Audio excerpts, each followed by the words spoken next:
네, 오늘 느헤미야 본문 말씀으로 말씀을 드립니다. 지난 그 이틀 동안은 아브라함과 또 아브라함의 종의 기도를 우리가 생각해 봤는데요. 이것은 이제 하나님께 그 약속을 받는 약속의 말씀 속에 있는 것을 구하고 그 하나님의 뜻을 이제 구하면서 결국 이제 그 기업을 얻는 그런 과정이라고 할 수 있겠습니다. 그런데 오늘 이제 그 보려고 하는 말씀, 또 다음 주에 보는 말씀은 내일 보는 말씀은 이제 그 하나님의 기업을 회복하는 그런 것과 관계가 되겠습니다. 우리 아브라함과 그 아들 이삭으로 이어지는 이 믿음의 가문을 하나님께서 마침내 약속대로 민족으로, 이스라엘 민족으로, 하나님 백성으로 만드시고 또 다윗 왕의 가문이 그 가운데 세워지고, 그래서 하나님의 그 신실하심이 나타났지만은 이제 한 500년 역사 그 나라가 왕조가 이어지다가 의롭지 못하고 또 탐욕스럽고 하나님을 믿지 못하고 그리고 우상을 따라가고 또 불의함으로 말미암아서 이제 이 유다 왕국이 무너지게 됩니다.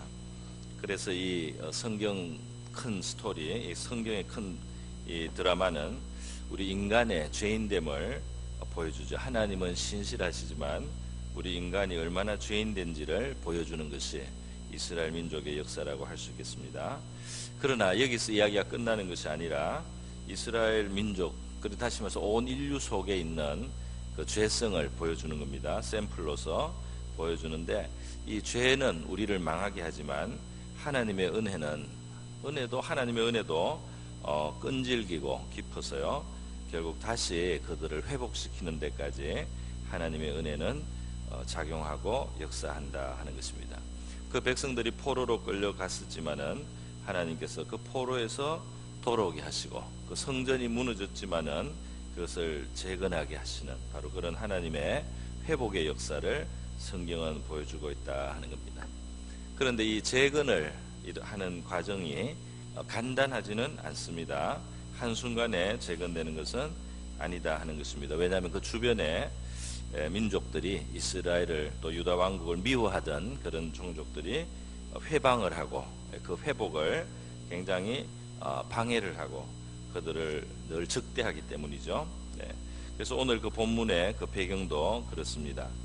지금 나라가 망하고 포로로 끌려왔던 이 느헤미야는 바벨론 때 포로로 끌려왔지만 이제 바벨론을 이어받은 이 바벨론을 정복하고 패권을 잡은 바사 제국에서 참 왕의 아주 측근에 있는 술관원이라는 고위직에 있게 됩니다. 그런데 이때 이스라엘 그 유다 왕국이 이제 회복을 하는 중에 있는데요, 주변 민족들이 공격해서 예루살렘 성을 회파하고 성문이 불타는 이제 이러한 아주 그 재앙과 같은 일들이 일어났습니다. 이 소식을 느헤미야가 듣게 된 것입니다.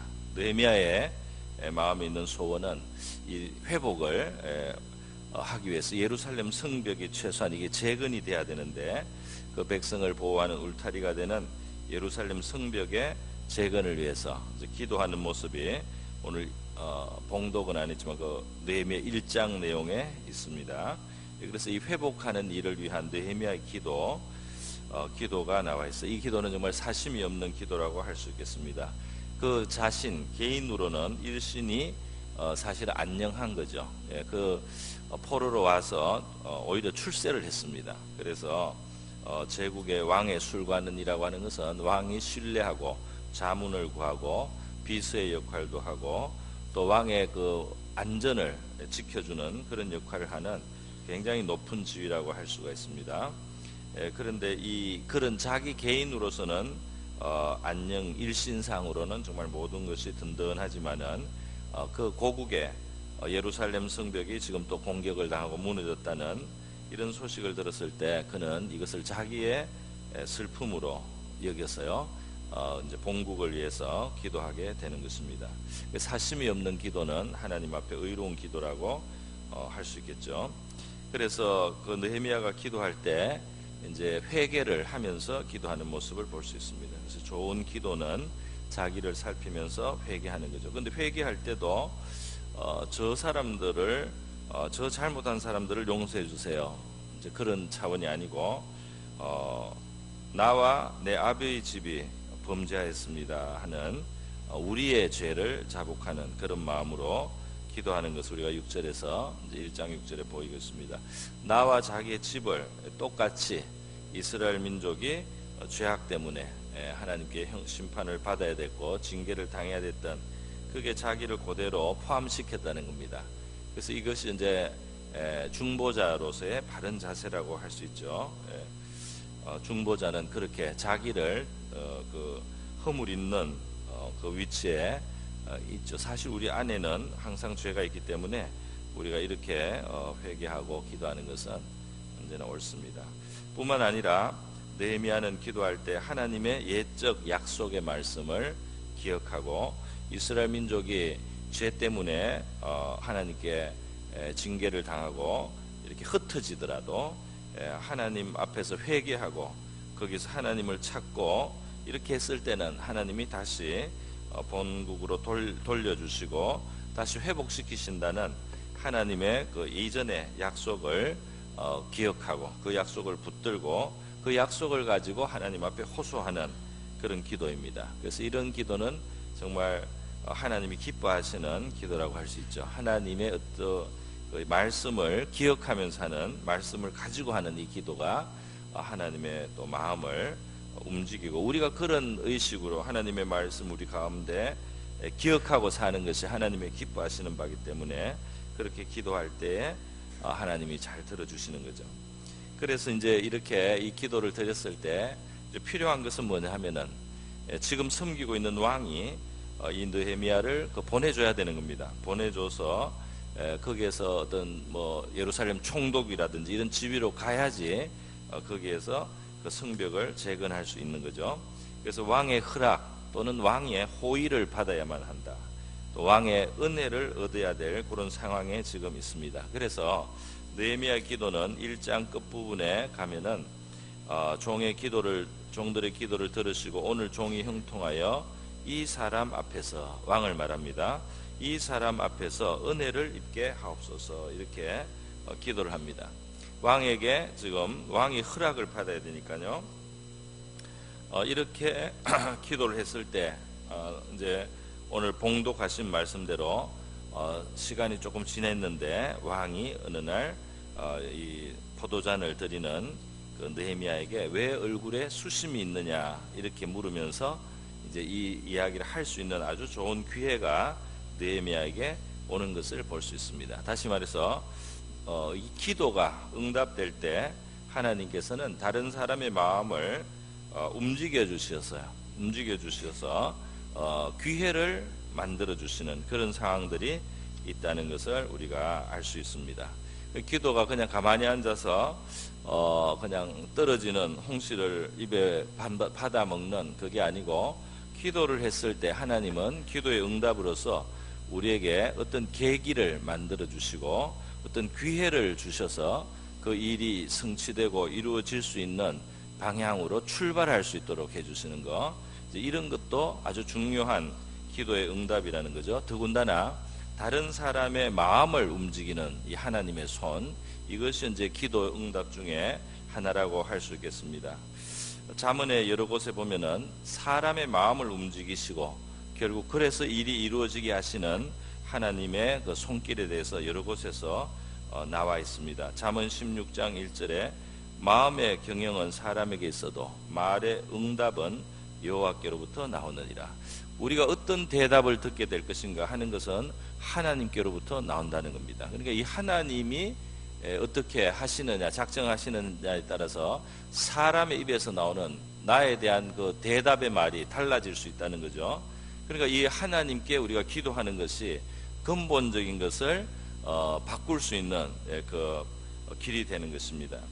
잠언 29장에도 주권자에게 은혜를 구하는 자가 많으나 사람의 일의 작정은 여호와께로 말미암는다는 말씀이 있습니다. 그러니까 이 인간, 사람 주권자, 어떤 우리 위의 상사라든지 그 주관하는 사람이 있지 않습니까? 그 주관하는 사람들이 우리가 호의를 얻고자 생각합니다. 그러나 그 위에서 그 사람이 어떤 일을 할 것인지, 어떤 결정을 할 것인지, 어떤 판단을 할 것인지 그것을 작정하게 하는 일이 작정되는 것은 여호와께로 말미암는다. 그러니까 사람 앞에서만 우리가 사람만 움직여서 된다 이렇게 생각을 해서는 안 되는 거죠. 위에 계신 하나님의 작정에 의해서 된다 말이죠. 그러니까 작정하시는 하나님께 우리가 기도하는 것이 바른 인생의 길이라는 것입니다. 잠언 21장에는 더 구체적으로 되어 있습니다. 왕의 마음이 여호와의 손에 있음이 마치 봇물과 같아서 그가 임의로 인도하시느니라. 왕의 마음을, 왕이라는 것은 이제 결정하는 사람이에요.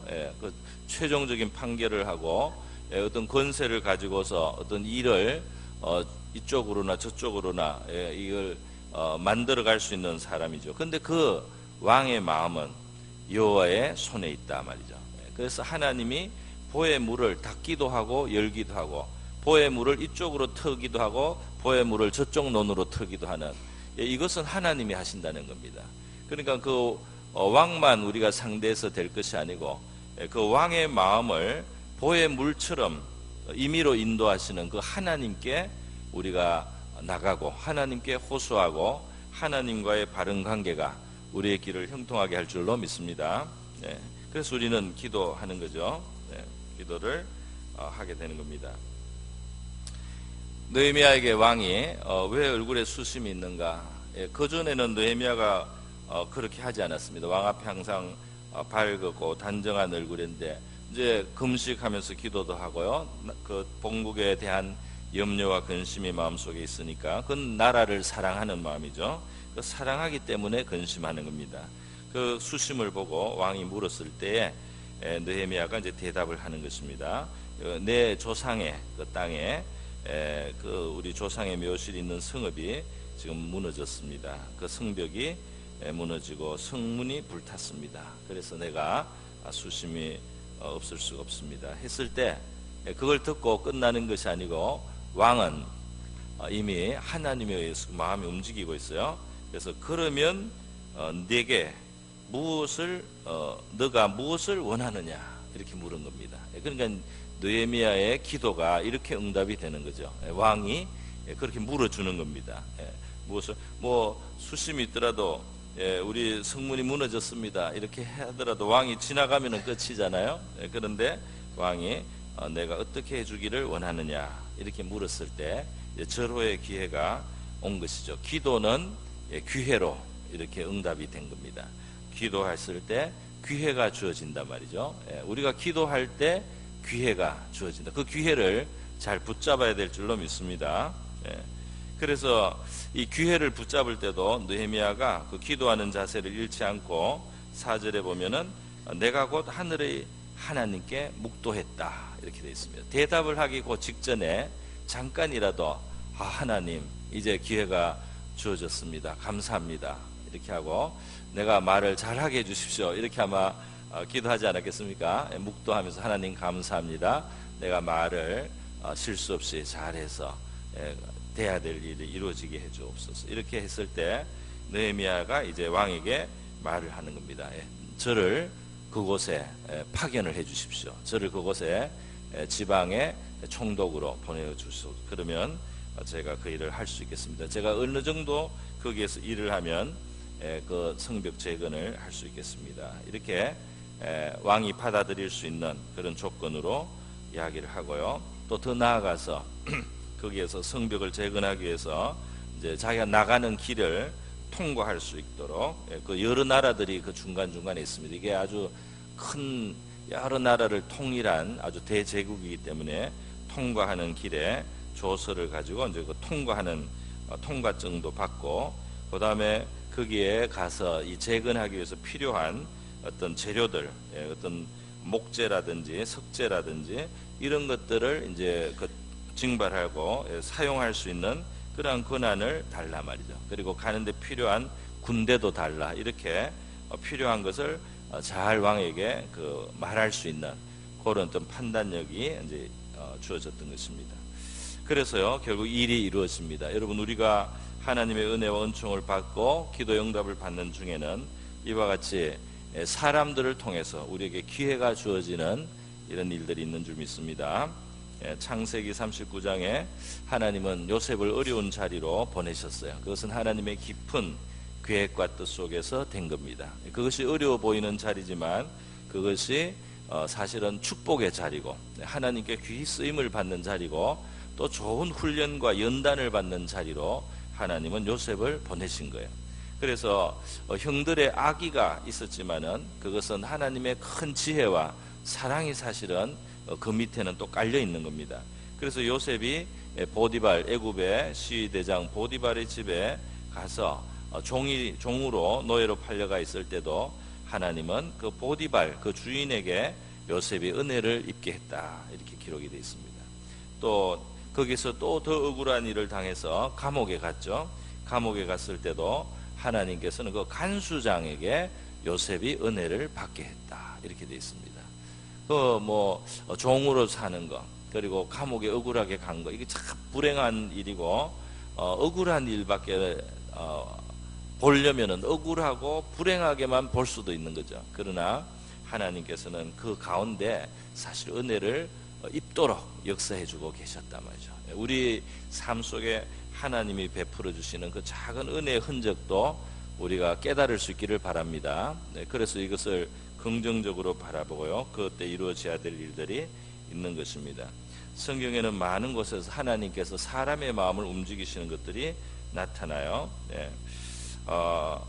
아브라함이 두려워서 자기 아내를 늘 그 누이라고 하면서 살지 않습니까? 그 가나안 땅이 무법천지니까요. 그럴 때 그 블레셋 쪽에 아비멜렉 왕이 그 아내를 데려간 적이 있습니다. 그런데 하나님께서 아비멜렉에게 현몽하셨어요. 이 여자는 남편이 있는 여자다.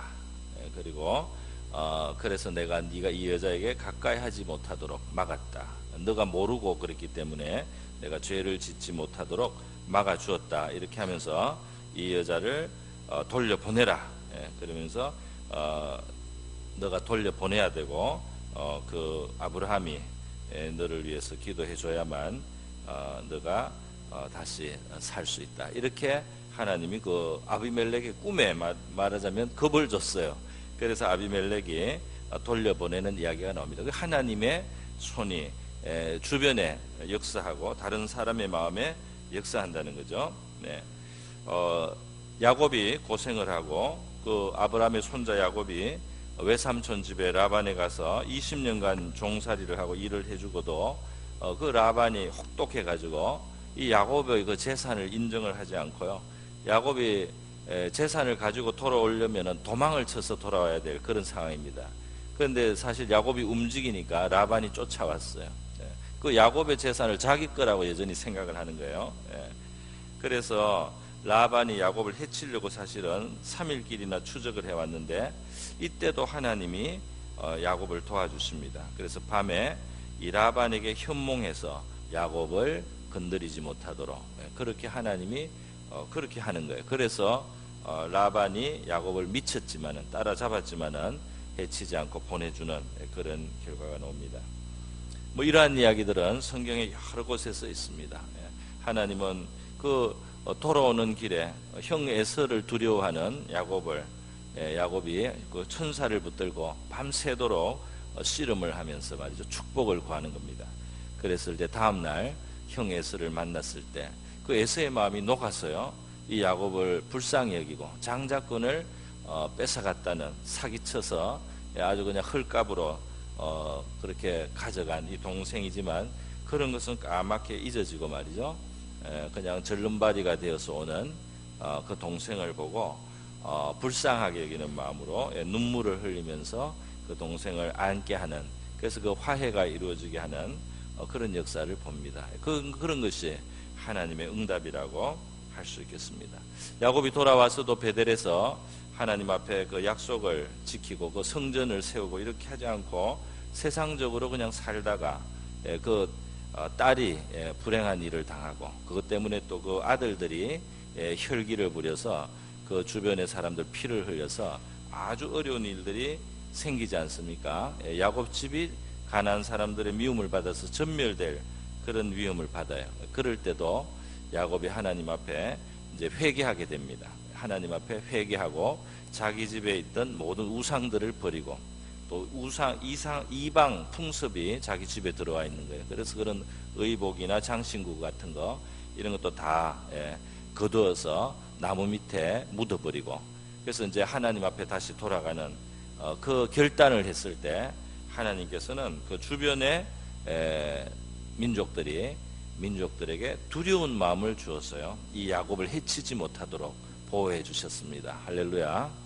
하나님이 다른 사람의 마음을 주관하시는 거예요. 더 있습니다. 에서더에 보면 그 민족이 아각 사람 하만에 의해서 유대인들이 다 전멸을 당할 상황이 되었을 때 에스더와 모르드게가 기도하게 되지 않습니까? 3일간 온 백성들이 금식을 하고 그렇게 기도해서 왕 앞에 나갈 수 있는 그런, 왕 앞에 나갈 때 그 당시 이 바사 왕 앞에 부르지 않았는데 나가면 왕이 마음에 안 들면 이 귤을, 그 옛날에 홀이라고 했는데 왕의 이 막대기를 이렇게 뻗쳐주지 않으면 죽는 겁니다. 그냥 왕이 마음에 안 들어서 그냥 외면하면은 죽어요. 왕 앞에 나갔을 때. 그런데 30일이나 왕이 언제 무슨 일로 에스더를 찾지도 않고 언제 그렇게 지내고 있는데 에스더가 나갔다가 왕의 그날 기분에 따라서 죽을 수도 있고 살 수도 있는 겁니다. 그런데 금식을 하고 기도를 하고 왕의 그 내전으로 이 에스더가 왕이 있는 곳으로 나갔을 때 말이죠, 하나님께서는 왕의 눈에 에스더가 심히 사랑스럽게 보이게 하셨어요. 그래서 그 금규를 그에게 내밀어 줘서 에스더가 죽지 않을 뿐 아니라 왕이 너의 소원이 무엇이냐 이렇게 물어주죠. 나라의 절반이라도 주겠다. 그래서 에스더가 그 하만을 제거할 수 있는 기회가 생기는 겁니다. 나중에 왕에게 그 하만의 음모를 고발함으로써 유대 민족이 살아나는 이런 역사를 얻게 되죠. 성경은 우리에게 사람과 다투지 말고 하나님께 구하라고 야고보서 4장에 말씀하고 있습니다. 사람끼리 다퉈봤자 나올 게 별로 없습니다. 그 사람을 움직이시는, 위에서 움직이시는 하나님이 역사하셔서요, 우리의 필요한 것들이 이루어질 수 있습니다. 그래서 우리가 하나님 앞에 기도하는 줄 믿습니다. 오늘 이 아침에도 저와 여러분 기도하실 때 위에서 모든 것을 주관하시고 움직이시는 하나님께서 우리의 기도를 들으시고 기회를 주시고 상황을 움직여 주셔서 응답해 주시기를 바랍니다. 우리 다 같이 기도하겠습니다. 오늘도 기도할 때 우리 어려움에 있는 우리 성도님들 기억해 주시고, 특별히 병으로 고통하는 여러 성도님들 계십니다. 위에서 기도해 주시고요, 또 우리의 기도를 하나님 앞에 가지고 나가겠습니다. 기도하겠습니다.